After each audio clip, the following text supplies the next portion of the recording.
I suppose together with that, you can think about the ley lines. The fact that the Allport stone is sited on a ley line that runs from the stone through the pond to the Betty Kenny tree, and then another ley line runs from the wall where I met you through the middle of this room, in fact, to Oakhurst House.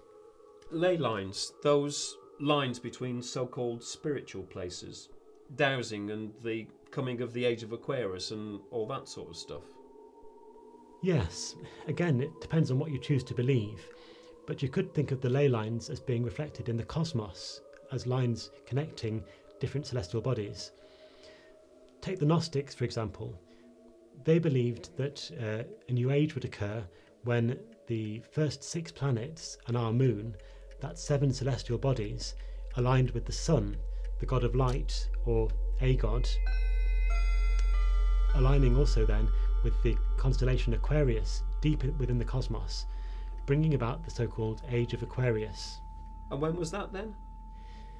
That was in 1962, the same year that the so-called hippie children burned down the burnt remains of the Betty Kenny tree. Burned the burnt remains? Yes, so the 1962 fire was not the first fire to have happened at the Betty Kenny tree, and in fact we can trace these fires back to 1892.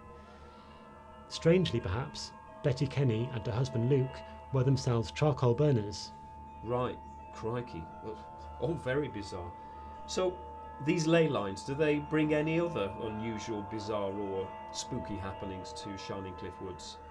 Because that's what we're all about on this channel. Yes, certainly. In the context of the ley lines crisscrossing the woods, the proximity of the Allport stone, the woods certainly have a sense of the mysterious and the strange about them. There's no denying that.